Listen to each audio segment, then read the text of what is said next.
저자는 자신을 이렇게 설명합니다. 지난 10여 년간 지식인 공동체에서 좋은 벗들을 만나 삶의 기회를 배웠다. 그동안 낸 책은 다음과 같다 하면서 책 날개 가득 그동안 쓴 저서를 소개하고 있는데요. 열알기 3종 세트, 동의보감 4종 세트, 근대성 3종 세트, 그리고 또 많은 책을 쓴 고미숙 작가입니다. 우리에게는 고전 연구가로 더 잘 알려져 있죠. 워낙에 저서가 많다 보니까 당연한 듯 하면서도 조금은 뜻밖인 책을 들고 찾아왔습니다. 바로 글쓰기에 대한 책인데요. 지금 고미숙 작가를 만나봅니다.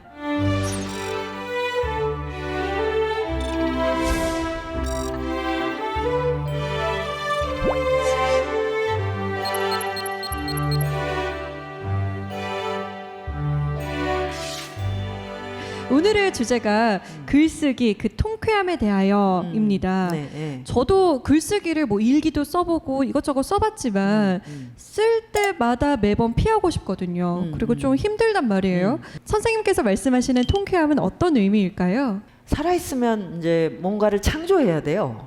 그러니까 삶은 곧 창조예요. 창조적 활동을 하지 않으면 다 소외와 어떤 무료함, 권태 아니면 삶에 대한 부정적인 사유에 휩싸이게 되거든요. 그래서 창조적 활동을 능동적으로 그냥 해나가는 게 제가 생각하기에 가장 좋은 삶인 거죠. 그래서 글쓰기가 그런 창조 중에 가장 인간적인 창조이기 때문에 모든 사람이 이 기쁨을 좀 누렸으면 좋겠다 이런 생각으로 이제 이 책을 쓰게 된 겁니다.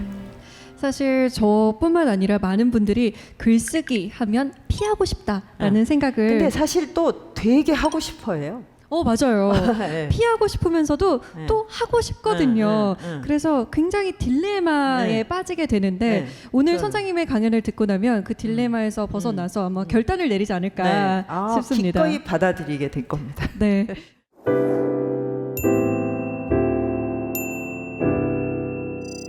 제가 지난 한 15년 동안 20권 정도의 책을 썼어요. 생각하면 이제 좀 기적 같기도 합니다. 왜냐하면 저는 어렸을 때 제가 저자가 된다는 걸 상상도 해본 적이 없어요. 그리고 재능도 전혀 없었기 때문에 누구도 저한테 그런 기대를 하질 않았거든요. 근데 이제 돌이켜보니까 책을 써서 그걸로 밥벌이를 하고 사회적 관계를 만들고 또 제 생활을 이렇게 건강하게 이끌어가는 이제 양생의 기법으로도 이 책을 활용하고 이런 자신을 발견을 하게 된 거예요. 책이나 글쓰기가 뭐길래 내 인생이 이렇게 여기에 이제 이끌려 갔고 이렇게 해서 이제 중년을 이렇게 잘 통과하게 됐을까? 이거에 대한 근원적인 생각을 계속 했던 것 같아요. 어느 날 이제 그거를 이제 책으로 만들고 있는 자신을 발견을 했어요. 그래서 보통 글쓰기 책은 이렇게 글쓰기를 어떻게 하면 잘할 수 있는가, 그 테크닉이라든가 문법, 뭐 이제 문장 훈련 이런 거를 주로 다루는데 저는 글쓰기의 존재론이라고 하는 정말 세상에 다시 나오기 어려운 그런 책을 막 쓰고 있었던 거예요. 그러니까 이거는 이제 제 지난 몇십 년의 삶이 이 안에 이제 좀 응축되어 있다고 생각이 돼서 좀 저 자신도 굉장히 각별한 느낌을 받게 됐습니다. 그래서 이제 제목이 읽고 쓴다는 거, 그 거룩함과 통쾌함인데 특히 이제 여기서 중요한 건 글쓰기의 통쾌함이에요. 이 책의 전체 그 맥락을 먼저 말씀을 드리면 읽는다가 중요한 건 다 아실 거예요. 지금 우리가 뭐 이제 책을 읽지 않는다, 또 뭐 출판 시장이 굉장히 어렵다라고 하지만 뭐 전자북이나 뭐 다른 방식의 이제 책 읽기 이런 것들은 굉장히 확산이 되고 책을 읽는 게 굉장히 중요한 일이라는 건 누구도 부정하질 않아요, 사실. 바빠서 혹은 뭐 너무 피곤해서 못 읽는다 그러지 그런 쓸데없는 일을 해 이렇게는 안 하거든요. 그래서 읽는다는 이제 공감대가 확산이 됐어요. 그리고 모든 교육은 책을 읽는 거 아닙니까? 어떤 종류의 학교든 다 학교는 책 읽는데요. 그런데 문제는 쓰지를 않는다는 거죠. 그래서 이제 제가 중요한 태제로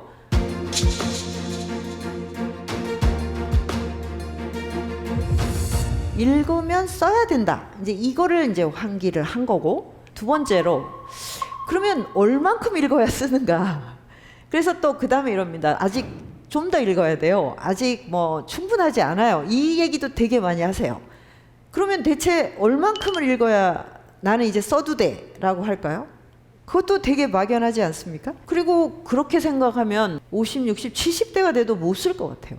왜 아직 부족해? 난 더 읽어야 돼. 이렇게 될 거 아니야. 그래서 이거를 이제 완전히 이 앞뒤를 바꿔서 쓰기 위해 읽어라. 이렇게 이제 이 명제를 바꾸면, 그러면 사람들이 쓴다고 하는 것을 당연하게 받아들이겠죠? 그때 읽는 것은 읽기의 질과 어떤 밀도를 또 바꿉니다. 내가 쓰는 존재가 됐을 때는 읽는 것이 두렵지가 않아요. 그런데 읽은 다음에 쓰겠다고 하면 조금 어려우면 읽기 싫고, 또 내 관심사가 아니면 읽기 싫고, 나랑 입장이 다르면 읽기 싫어요. 그러면 나는 평생 내 마음에 들고 나랑 같은 입장이고 내가 쉬운 것만 읽게 되지 않을까요?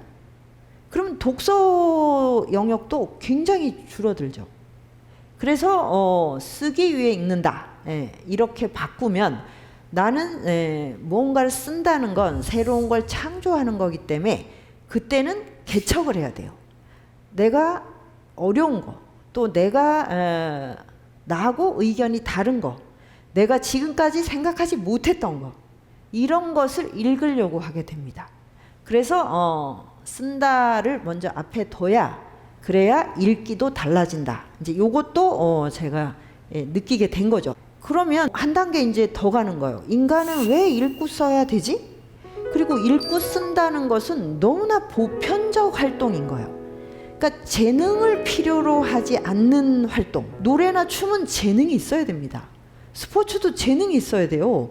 노력으로 한다. 근데 맞는데 재능을 타고난 다음에 노력을 해야죠. 그렇지 않나요? 그런데 읽고 쓰는 것은 재능하고 상관없이 존재하면 바로 시작하는 게 읽고 쓰는 거잖아요. 이거를 새삼스럽게 발견하게 됐어요. 왜 저도 이렇게 이게 갑자기 신기하게 이게 떠올랐을까? 또 이거를 추론을 해보니까 제가 이제 중년에 30대 후반에 이제 교수를 포기하고 이제 그냥 프리랜서로 살아야겠다. 뭐 말이 프리랜서지 사실은 이제 중년 백수인 거죠. 그때 평생 뭐 배운 게 읽고 쓰는 거다. 이제 대학원 박사과정에서 배운 게 그거니까 그럼 읽고 쓴다. 이거를 저는 이걸 좋아해? 재능이 있어를 물어보질 않고 그냥 내가 할 수 있는 거, 하고 싶은 것은 이거밖에 없어. 그래서 고민이 없었어요. 읽고 쓴다. 그런데 이거를 가지고 내가 밥벌이를 할 수 있고 그 다음에 내 인생을 기획할 수가 있을까? 이거는 답이 없죠. 답이 없었어요. 근데 이렇게 이제 그래서 그 답을 찾은 다음에 활동을 하면 한 발자국도 나갈 수가 없어요. 당장 그만둬야 되거든요. 근데 이제 그때 이렇게 생각했죠. 인생을 재미나게 사는데 이 재미난 게 의미가 있으면 되지 않을까. 근데 나는 읽고 쓰는 걸 좋아해. 그러니까 이거는 재미를 만들 수 있어. 근데 이 재미에 뭐가 있어야 되냐면 사람이 있어야 돼요.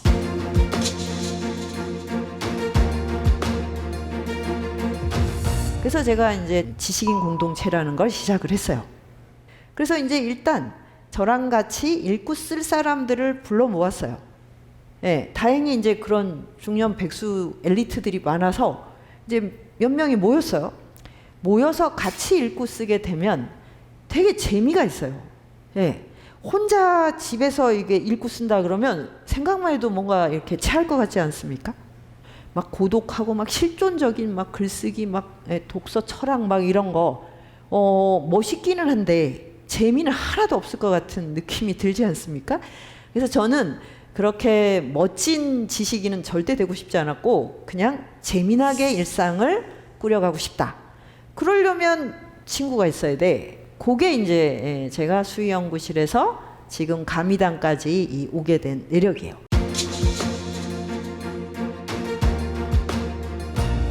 제가 읽는 고전으로 쭉 확장을 해서 우리가 생각하는 이 이제 인생의 길이라는 건 한 3,000년쯤 됐어요. 3,000년이 동일한 어떤 지혜를 가지고 인생의 지도를 밟아갑니다. 인류 전체에 그 현자들이 등장을 하는, 그러니까 서양의 소크라테스, 그 동양의 공자, 노자, 부처 이렇게 등장하는 그 시기로 돌아가고, 그러면 그 이전에는, 이런 현자들이 등장하기 이전에는 굉장히 상징적이고 신화적인 지식들로 각 부족별로 전승이 됐었어요. 동양의 대표적인 게 주역 같은 거예요.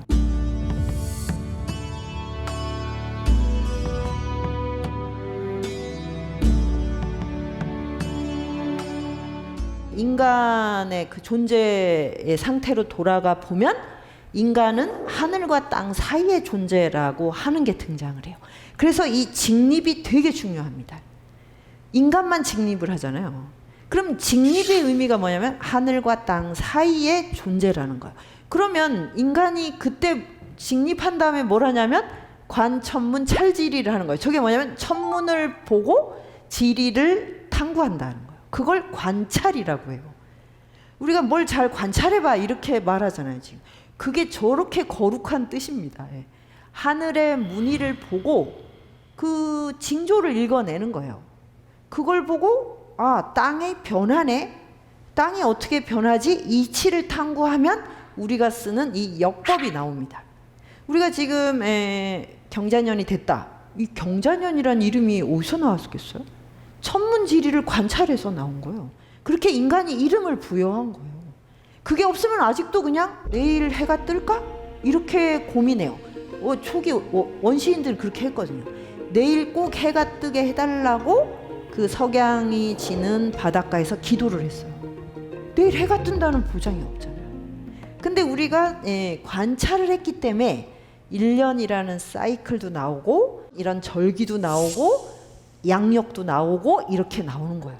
그래서 이제 말이 처음에 이제 나오게 된 배경은 하늘과 땅을 관찰해서 이거를 더 많은 사람에게 전달하기 위한 아주 가장 인간적인 메신저였던 거예요.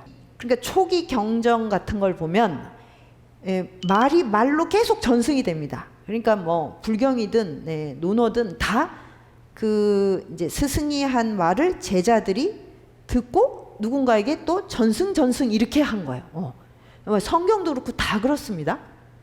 그랬는데 이게 이 언어는 한계가 있잖아요. 범위가. 거리와 시대, 시간적으로. 그런데 인간 안에 이런 욕망이 생기죠. 더 멀리 있는 사람에게도 전달하고 싶다. 그 다음 내가 죽은 다음에도 계속 이 언어가 남았으면 좋겠다. 그럴 때 이제 뭐가 나옵니까? 문자가 나오는 거죠. 그래서 문자야말로 우리가 지금 너무 자연스럽게 쓰는 SNS의 시작이죠. 문자가 탄생하는 순간 천문지리를 관찰한 이 신성한 언어들이 시간 공간을 넘어서 불멸을 얻게 되죠.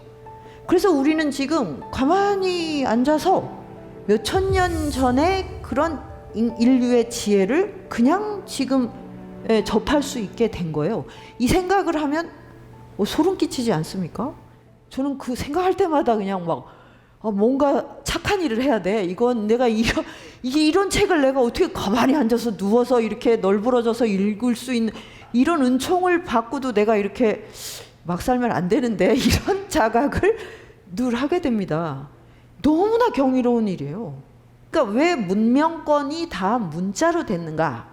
문자가 SNS로 문명을 전파했기 때문에 그 문자가 갈 수 있는 영역까지, 책이 도달할 수 있는 영역까지가 하나의 문명권이고, 이거는 정치경제학적 시스템의 공통성도 있지만 그 문명권 안에 사는 사람은 같은 브레인에 같은 지도를 쓰는 거예요. 인생의 지도를.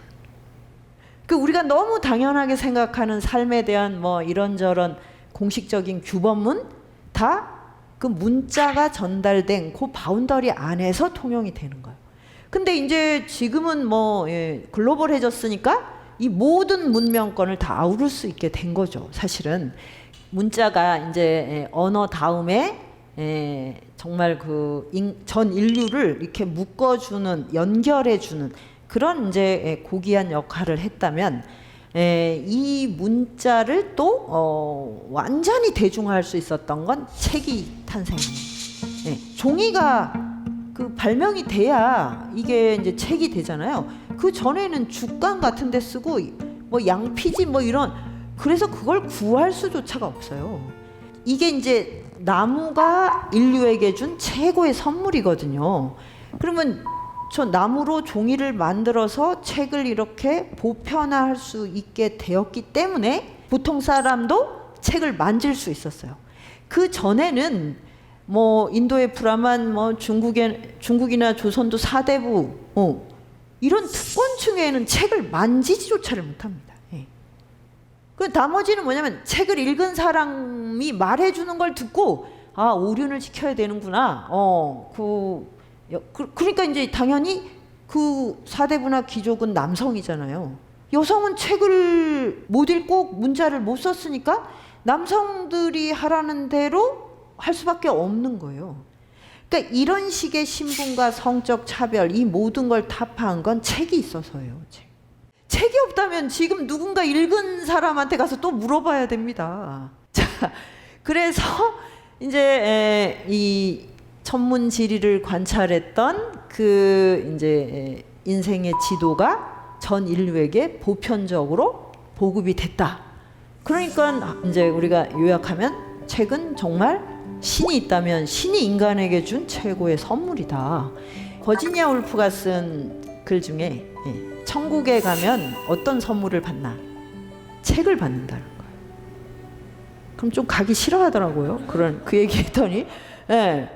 그래서 이제 책을 평소에 읽던 사람은 책을 들고 이렇게 갔더니 그 심판관들이 신 옆에 있는 심판관들이 저 사람들에게는 우리가 줄 것이 없어. 이미 천국의 선물을 받았잖아요. 이런 게 있어요. 그러니까 그토록 고귀한 것입니다.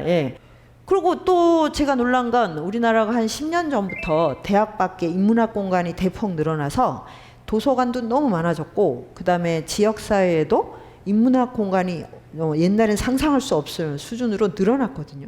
그런데 제가 한 10년을 그런 이제 강연장을 다녀봤는데 계속 듣기만 한다는 거죠. 이제 듣고 이제 읽으시기도 하겠죠. 그런데 여기서 멈추면 그럼 독서 시장은 늘어나질 않아요. 그냥 계속 듣는 거예요. 저자의 얘기를 계속 듣는 거예요. 이건 좀 이상하다. 한 10년이 되면 이제 지역사회에도 그 저자들이 탄생해야 됩니다. 그게 맞지 않나요? 읽으면 써야 되는데, 전제가 그냥 읽고 듣고 그냥 이걸로 그냥 인생에 대해서 뭘 생각을 해본다 이건데, 사실 책을 읽으면 저도 똑같은데요. 책을 덮는 순간 90%는 잊어버려요, 사실. 그러니까 책을 많이 읽는다고 해서 내가 그걸 삶의 기회로 쓸 수 있는 게 아닌 거죠. 또 듣는다고 해서 되는 건 더더욱 아닙니다. 듣기만 하면 감동 받죠. 받고 그래 이제 다르게 살아야겠어. 그 강연장을 나오는 순간 바로 원래 살던 삶이 그대로 저를 블랙홀로 끌어당깁니다. 그래서 바로 그 습관대로 살게 돼 있어요. 이렇게 되면 읽는 자와 쓰는 자가 계급처럼 장벽에 가로막혀 있게 돼요. 읽는 사람은 계속 읽고 듣기만 하고, 쓰는 사람은 계속 쓰고 탐구하고 창조하고, 이 장벽이 커지면 앞으로 우리가 AI 시대에 뭐 그 AI가 인간을 지배하면 어떡하나 이걸 막 두려워하는데, 그거보다 더 심각한 문제가 생겨요. 다시 그냥 대중은 스스로 창조하는, 삶을 창조하는 기회를 박탈당하게 되거든요. 그래서 이제 제가 이 쓴다는 것에 강력한 의미 부여를 하게 된 거죠. 그리고 우리가 이제 글을 쓴다 그러면 뭐 저자가 되고 작가가 되고 뭐 그래서 뭐 바로 그냥 뭐 베스트셀러를 쓰시려고 막 하셔요. 그게 아닙니다. 그러니까 다른 기회, 음악, 뭐 재능을 이제 미술 그다음에 뭐 스포츠 이렇게 재능을 필요로 하는 데는 나중에 내가 스타가 될 거야 이게 가능하지만 글을 쓰는 건 보편적 활동이라고 했잖아요. 그러면 일단 알고 쓰는 만큼 내 삶을 내가 다스리고 조절할 수 있어요. 그게 우리 생리가 그래요. 절대 성공했다고 나에게 막 행복이라는 선물을 주질 않아요. 그럼 성공을 못하면 더 그렇겠죠. 예. 그런데 보통 사람은 뭘 그렇게 뜨고 말고 할 그 일이 별로 없죠. 그냥 재미있게 의미있게 살면 되는 거예요.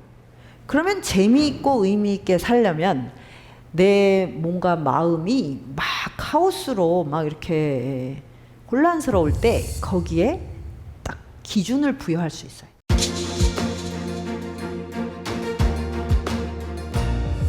이제 동양학의 개념으로는 차서를 부여한다고 합니다.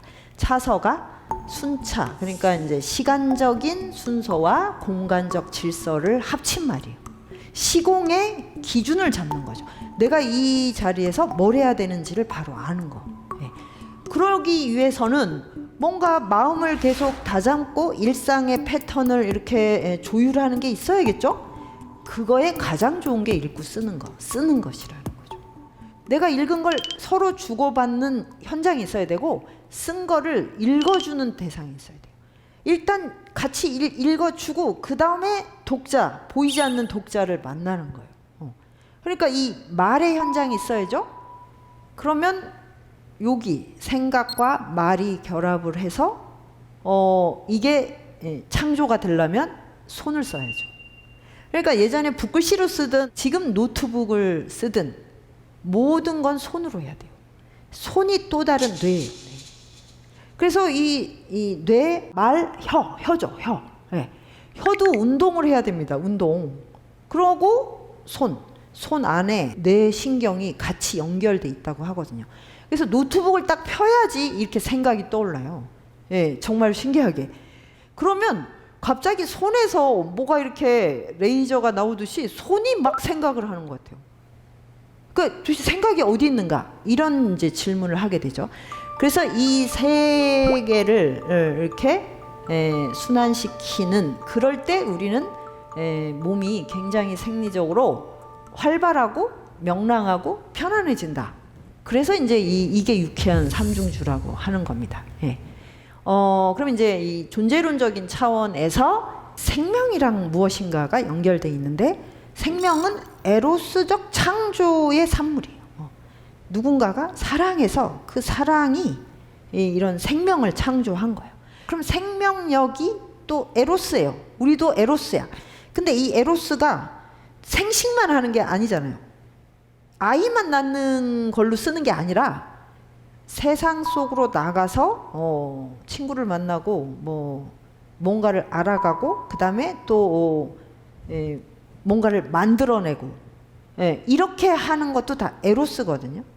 그래서 그 에로스적인 이 생명력을 활발하게 움직여야 되는데 이것이 가장 인간 본성하고 맞는 것, 그것은 사유를 창조하는 거예요. 사유.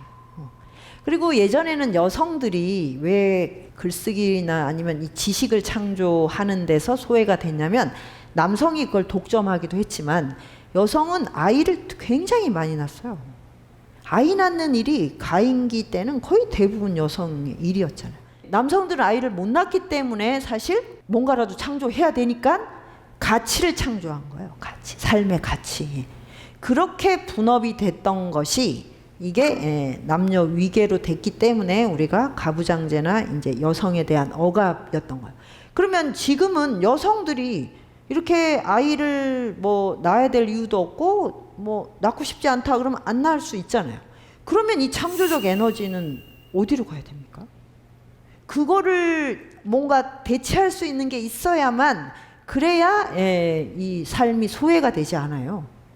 그래서 남성이든 여성이든 이 갖고 있는 이 원초적인 에로스를 어떤 이 언어를 창조하고 글을 창조하고 그래서 세상을 연결하는 이런 방향으로 써야만 이 시대적인 어떤 소외, 억압 이런 걸로부터 벗어날 수 있다. 예, 이분은 이제 우리가 조선 시대를 이끈 세종하고 또 하나의 이제 축이 정조 대왕이신데 이분이 이런 표현을 했어요. 하늘 아래 책을 읽고 이치를 탐구하는 것처럼 아름답고 고귀한 일이 또 있겠는가. 왕인데 왕이 이런 말을 한단 말이에요. 우리는 왕이 되는 게 목표일 것 같은데 자기가 생각하기에 가장 거룩하고 고귀한 일은 읽고 쓰는 거야. 그래서 이걸 또 자세히 이렇게 또 나눠서 설명했어요. 고전을 통해 진리를 배운다. 그 다음에 문제를 밝힌다는 질문을 던지는 거죠. 질문을 던지면 내가 글을 쓸 수 있어요. 나의 언어가 창조가 됩니다. 이거야말로 이 앞에 세 가지, 이게 우주 사이에 통쾌한 일이다 라고 그러면서 이 좋은 걸 왜 신하들은 안 하느냐고 이렇게 잔소리를 하셨죠. 그래서 저걸 보면 정조대왕에 대한 존경심과 그 정조시대의 신하들은 참 고달팠겠다 이런 생각이 동시에 듭니다. 예.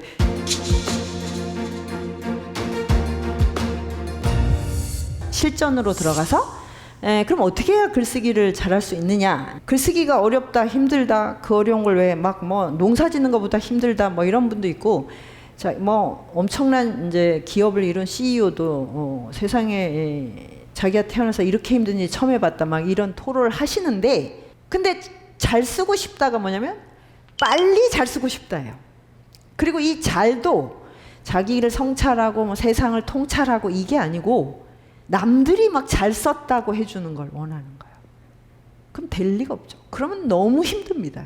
그래서 글쓰기의 비결의 첫 번째는 간절하게 발언하는 거예요. 그게 뭐냐면 나는 쓰고 싶다.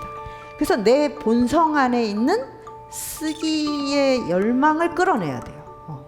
그거는 타인의 인정이나 어떤 뭐 사회에 나가서 이게 필요하고 하는 그 효용성을 떠나야 돼요. 그 본성을 마주해야 돼요.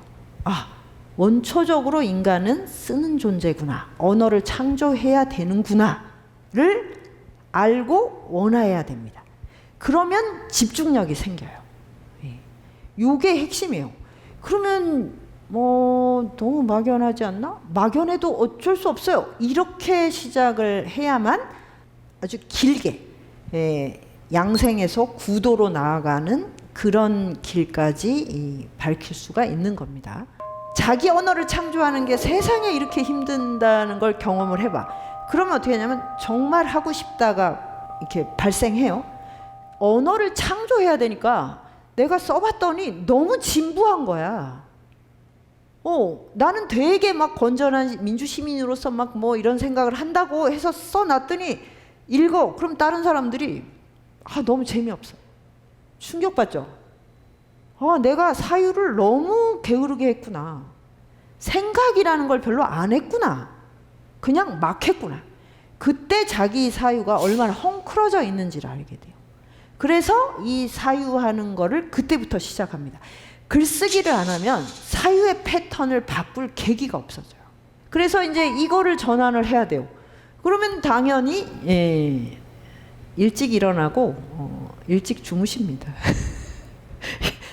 밤새워 해봐야 소용없다는 걸 저절로 알게 돼요. 제가 이제 책을 많이 쓰니까 막 밤늦게 막 그 밤의 정막 속에서 뭔 작업을 할 거라고 많이들 하시는데 책을 이제 쓰기로 이제 결정을 하고 딱 이제 시작을 하면 한 이제 6개월간은 그 리듬을 타야 되거든요. 그때는 딱 내가 피곤하다, 저녁 7시, 8시가 됐다 그러면 무조건 작업을 멈춰요. 왜냐하면 그 이상으로 내가 해서 피로를 감내하면 언어가 창조가 안 돼요. 그래서 한 6개월 동안은 거의 수도자처럼 살게 돼요. 그리고 어떻게 되냐면 감정을 소비 안 하려고 굉장히 스스로 애를 씁니다. 그럼 어떻게? 이제 공동체에는 늘 사건 사고가 일어나잖아요. 그러면 내가 좀 여유가 있고 힘이 넘칠 때는 쓸데없는 간섭을 해갖고 일을 더 키웁니다. 엄마들도 잔소리를 안 해도 되는 거 해가지고 문제를 야기하는 경우가 많잖아요. 글쓰기를 하잖아요. 그러면 딱 필요한 잔소리만 해요. 그래서 집안 관계가 좋아집니다. 그래서 저희 주부들이 이제 글쓰기 공부하러 많이 나오시는데 잘 자식들이 그 변화를 가장 먼저 느끼는 거예요. 그래서 엄마가 그 공부하러 안 갈까 봐 예, 내년에도 꼭 그 1년짜리 등록해서 열심히 해. 가족 관계가 아주 부드러워져요. 왜냐하면 힘을 낭비해가지고는 이 언어가 생성이 안 되거든요. 그러니까 뭐 식생활 다 조절해야죠, 당연히. 예. 그러니까 뭐 술을 먹지 마라, 뭐 이런 얘기를 할 필요도 없어요. 스스로 그 시간과 에너지가 거기에 드는 거를 조율을 하고, 그 다음에 쓸데없이 수다 떠는 인간관계, 그거 다 멈춰요. 그래서 글쓰기를 하다 보니 옛날 친구들이 다 없어졌다고, 그래서 할 수 없이 글쓰기를 계속해야 된다고, 이런 그 간증도 하죠. 딱 두 가지만 글쓰기의 비결로 염두에 두시면 됩니다. 차서를 부여하고 차이를 생성한다. 이거 외우기도 쉽죠. 차서는 이제 글에 조리를 부여하는 거예요. 그러니까 우리가 대화를 할 때도 두서없이 말을 하면 공감을 해줄 수가 없죠. 재밌는 얘기인데도 앞뒤가 뒤죽박죽이면 어디서 웃으라는 거야. 그리고 뭐 우리가 신문기사 같은 것도 육하원칙이잖아요. 그 원칙의 그 흐름에 따라 써야 되고, 그럴 때 사람들이 집중을 하고 웃고 그걸 즐기게 돼요. 그러면 뭐냐면 글을 쓴다는 건 이걸 훈련하는 거예요. 이걸 훈련하지 못하면 평생 뭐 지혜와 유머는 뭐 인연이 없는 겁니다. 이 두 가지만 잘 머릿속에 드시면 되는데, 여기도 원리가 있어요. 그게 바로 요거예요. 자연의 리듬이 그렇기 때문이에요. 인생의 봄, 청년, 장년, 중년, 노년, 이렇게 살아요. 20년씩 단위일 수도 있고 25년이기도 하고. 그래서 동의보감은 뭐 아예 125세니까 요 사이에 중간에 환절기까지 껴서 5행으로 돌아가니까 125세가 인간의 가장 기본적인 수명이라고 이렇게 돼 있어요. 그러니까 중요한 건 몇 년을 사냐가 아니라 저 리듬을 타면서 사냐. 청년은 청년답게, 장년은 장년답게, 노년은 노년답게 살면 되거든요. 그래서 이 지혜를 터득하기 위해서도 인간은 그 리듬을 훈련해야 되는데, 그 리듬이 바로 기승전결이라고 우리가 너무너무 쉽게 알고 있는 그 내용입니다. 발단, 전개, 뭐 절정, 대단원 이런 거잖아요. 다 뭐 아마 시나리오를 쓰든 뭘 쓰든 다 이렇습니다. 이 리듬을 타야 되거든요. 요거를 훈련을 하면 내가 어떤 상황에서 지금이 겨울인가? 내가 그럼 침묵해야 되나? 아니면 지금 활짝 펼쳐야 되나? 이걸 탈 수 있죠. 맥락을 짚어낼 수 있는 거. 그럴 때 교감이라는 게 되는 거예요. 언어가 피부보다 깊다, 이 말은 니체가 이 비슷한 말을 했는데, 말이 어디서 나오는가 가만히 생각하면 되게 또 신기합니다. 제가 지금 하고 있는 말이 외워서 하는 게 아니잖아요. 그러니까 평소에 우리가 말 때문에 많은 사고가 일어나는 게 자기가 컨트롤한 채로 나가지를 못해요. 그러니까 우리가 계속 새로운 사유를 공급을 해줘야 돼요. 사유와 계속 접속을 해야 내 안에 언어들이 떠다닐 거 아니에요? 그러면 잠을 잘 때, 꿈꿀 때 막 이상한 이미지가 왔다 갔다 하고, 그러면은 이 무의식 안에 있는 정보들을 내가 계속 청정하고 맑게 하려면 그런 사유를 계속 융합시켜 줘야 돼요. 그렇게 해서 이거를 내가 이 이성적인 어떤 사유로 끌어올려야 돼요.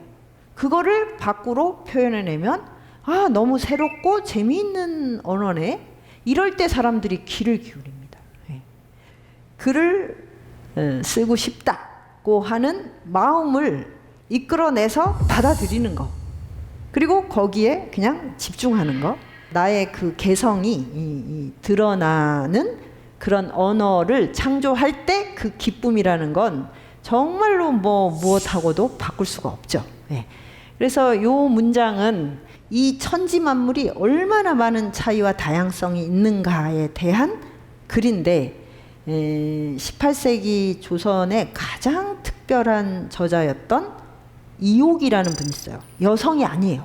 근데 여성보다 더 여성적 글쓰기를 했어요.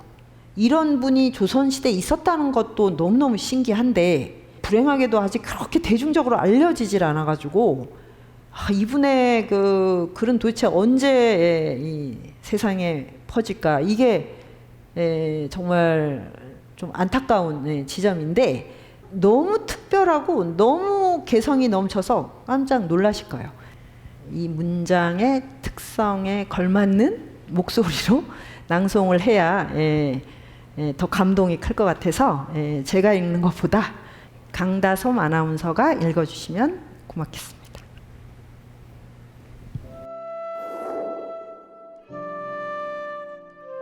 짓는 자가 어찌 감히 짓겠는가. 그것을 짓도록 만드는 자가 짓는 자로 하여금 짓게 하는 것이다. 그가 누구인가? 바로 천지 만물이다. 천지 만물은 천지 만물의 본성이 있고, 천지 만물의 형상이 있고, 천지 만물의 색이 있고, 천지 만물의 소리가 있다. 자세히 들어보면 현악은 현악이고 관악은 관악이다. 저마다의 색이 각자의 고유한 색이요, 저마다의 음이 각자의 고유한 음이다. 시를 짓는 것이 이것과 무엇이 다르겠는가? 노나건대 만물은 만 가지 물건이라 진실로 하나로 할 수 없으니, 하나의 하늘이라 해도 하루도 서로 같은 하늘은 없고, 하나의 땅이라 해도 한 곳도 서로 같은 땅은 없다. 천만 사람에게는 천만 가지의 다른 이름이 있고, 300일에는 또한 300가지의 다른 일이 있는 것과 마찬가지다. 낭송 2호 33면.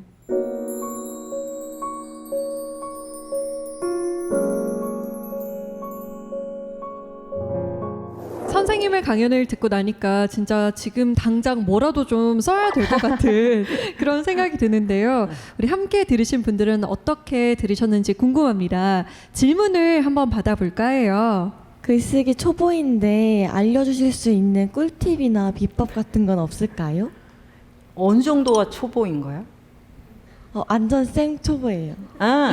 그럴 때는 이제 시합 문장, 이제 종자 문자라고도 하는데, 책을 하나 선택해서 읽어요.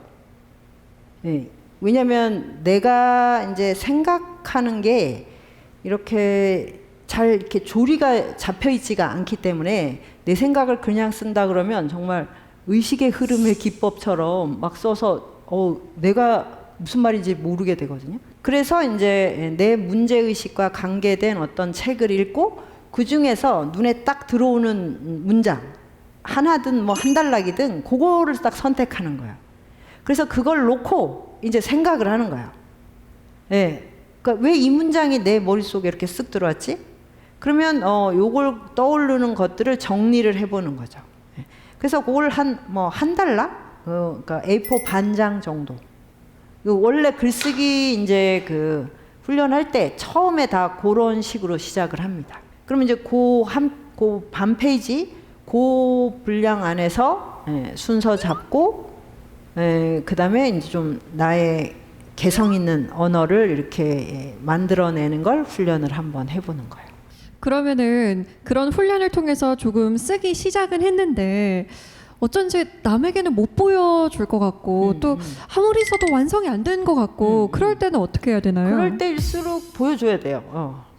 그럴 때 이게 왜냐면 자기가 보고 있으면 그 뭐라고 할까, 이게 그 안에서 맴돌아요. 그래서 이게 이쪽을 뚫고 나가지를 못해요.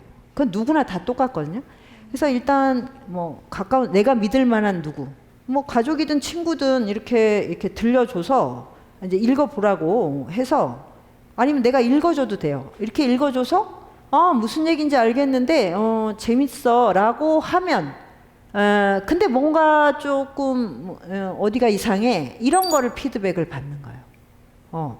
그게 이제 독자와의 대화죠. 그럼 거기를 이렇게 읽어주고 이 피드백 받는 순간에 그 새로운 문장이 떠올라요. 그럼 그걸 이제 이렇게 밟아가는 거고, 완성시키려는 마음은 갖지 않는 게 가장 좋은, 아예 처음부터요. 가장 좋은 글쓰기 비법이에요. 저는 그렇게 했어요. 왜냐하면 그렇게 해가지고는 도저히 뭐 통과 자체가 안 돼요. 그러니까 제가 처음 배울 때도 그냥 이 학기를 무사히 버티는 거. 여기 이제 너는 글쓰기를 그만해라는 말만 안 들을 수준까지밖에는 못하고 그거를 목표로 삼았거든요. 그러니까 뭐 그 이상 되는 분 있잖아요. 막 이거는 뭐 바로 그냥 책으로 내면 되겠네. 막 네네. 이런. 그래서 이제 이런 분들하고 이제 저는 요 턱걸이를 하면서 갔는데 10년 지나니까 이분들이 다 없어졌어요. 이분들은 재능이 넘치니까 욕심이 많아지고 그러면 완성도에 대한 게 더 커지는 거예요. 그래서 그 다음에 아예 글을 못 쓰는 부작용도 생겼어요. 저는 턱걸이만 했기 때문에 이 과정을 다 거쳐서 앞에 있는 경쟁자를 다 물리쳤죠. 없더라고요. 저만 글 쓰고 글 써서 이제 이렇게 평생을 살고 있는 거예요. 이거 아주 좋은 전법입니다. 그러네요. 절대 칭찬받으려고 하지 말고 내가 뿌듯해야 돼요. 내가 이 어려운 걸 해냈잖아. 그리고 사람들한테 읽어줬잖아.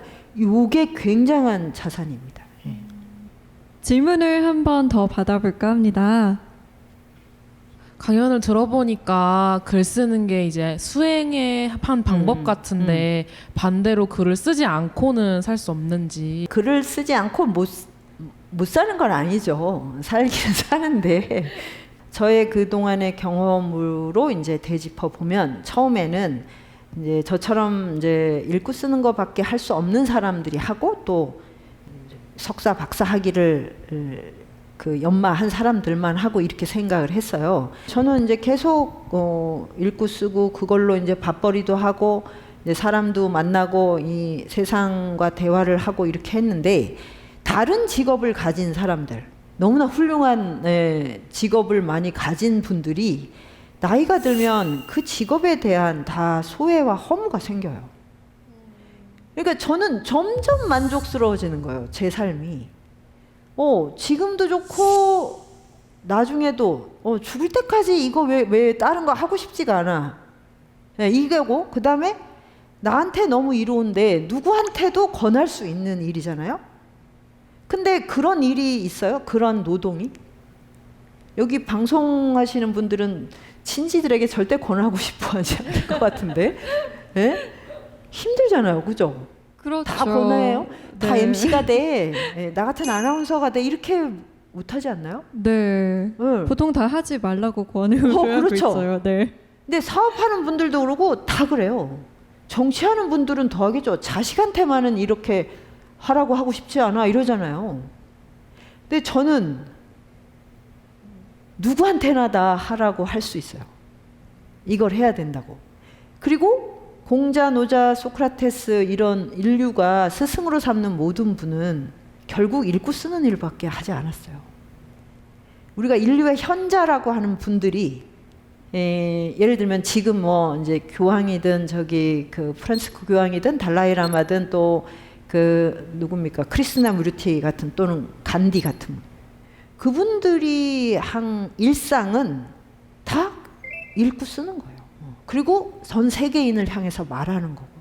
그래서 제가 감히 거룩하다는 말을 붙인 거예요. 그래서 여기는 소외가 없구나. 경쟁하지 않는 거죠. 누군가에. 그리고 누구에게 인정받는 걸로 내가 환원되지 않고. 그래서 이게 이제 하나예요. 좋은 삶. 지금도 좋고 나중에도 좋고 나에게도 좋고 누구에게도 이롭고 이번 생에도 좋고 다음 생에도 좋은 일. 불멸은 쓰는 것밖에 없어요. 어떤 것도 너무 순식간에 사라져 버려요. 그거를 좀 깨달았다고 할까? 그래서 좀 알려드리고 싶었어요. 많은 분들한테 생명의 이 창조적 에너지를 충분히 써야 되는 건 모든 사람에게 부여된 미션이에요.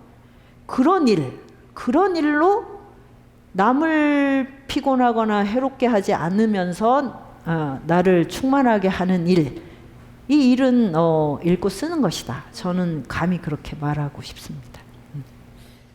정말 지금부터라도 꼭 읽고 써야겠다라는 너무 그렇게 결심하지 결심을 마시고. 하겠다. 이거를 꼭 지켜야 될 텐데. 아 근데 이 아나운서 분들은 참 좋은 게 말이 직업이잖아요. 네. 그러면 이게 굉장히 이 순환이 잘 돼요. 오. 양생에는 참 좋아요. 이 직업 자체는 목소리가 그리고 그 사람의 운명을 그 가늠하는 또 잣대이기도 하거든요. 네. 그 좋은 목소리를 타고났다는 건 정말 좋은 운명을 타고난 거예요. 그리고 이 아나운서가 뭐 욕하고 남 헐뜯는 얘기 할 수 없잖아요. 그렇죠. 그렇지 않나요? 아무래도 직업적으로 할 수가 없잖아요. 네, 그렇죠. 근데 이게 너무 남에게 친절하거나 남에게 듣기 좋은 말만 하다 보면 또 소외가 일어나요. 내 속에서는 지금 막 우라통이 터지는데 계속 남에게 그런 듣기 좋은 얘기를 해야 되는 거. 그러니까 글쓰기 하기 아주 좋은 직업이죠. 제 자신을 위해서라도 꼭 좀 써야겠어요. 마지막으로 선생님께서는 앞으로 뭘 읽고 또 뭘 쓰실지 궁금합니다. 어떤 걸 공부하고 어떤 책을 내실 계획인가요? 그러니까 제가 이제 이 원리 읽고 쓴다는 것의 통쾌함을 깨닫게 된 순간부터 이 노년과 죽음에 대한 두려움도 많이 사라져 버렸어요. 왜냐? 나는 죽을 때까지 읽을 책이 너무너무 많은 거예요. 그리고 절대 이거는 마르지 않는 샘물? 바다 같은 거예요. 네, 이걸 다 읽고 나면 어떡하지? 이런 생각을 할 수가 없잖아요. 그러니까 그게 주는 어떤 이 여유, 자유, 이거는 정말 많은 분들이 좀 누리셨으면 좋겠어요. 그래서 너무 많아서 뭐부터 이제 시작을 해야 될까? 지금 이제 작업 중인 거는 이제 서유기라는 초대형 베스트셀러였던 이 고전 안에서 이제 주역과 불경의 그 막 상생상극 이런 것들이 벌어지는데 그거를 좀 보통 사람들이 재미나게 읽을 수 있도록 그런 이제 리라이팅을 하려고 이제 설정을 딱 해놨는데 그렇게 하니까 이제 거기 주역 불경의 세계가 거의 하늘과 땅 바다인 거예요. 그래서 어디서 먼저 지금 헤엄을 쳐야 되나 뭐부터 이거 지금 머릿속으로 일단 순서 잡느라고 곧 그 순서가 잡히면 이제 그 작업에 들어가게 되겠죠. 네, 선생님께서는 그 순서 잡는데 좀 피곤하실 테지만 저희는 또 그 책이 나오면 정말 재밌게 읽을 것 같아요. 잘 차서와 차이를 이렇게 생성시켜서 책이 되면 아주 쉽고 재미난 이제 동양 고전의 어떤 텍스트 하나가 이제 탄생하는 거죠. 네. 선생님께서 들려주실 서유기 이야기 기대해 보겠습니다. 오늘 말씀 감사합니다. 네, 감사합니다.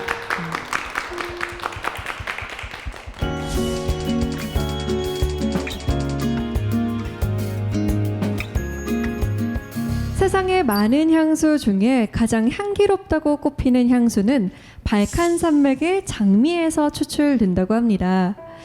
자정에서 새벽 2시 사이에 장미를 따게 되는데요. 춥고 어두운 그 시간의 장미가 가장 향기롭기 때문이랍니다. 글쓰기란 그런 게 아닐까요? 바로 그 장미처럼 진한 내면의 향기를 응축시켜서 딱 한 방울의 향수로 표현하는 것처럼 말이죠. 오늘 당장 일기장부터 한번 꺼내봐야겠습니다. 사색의 공동체 스미다. 다음 시간에는 더 진한 향기를 머금고 돌아오겠습니다. 고맙습니다.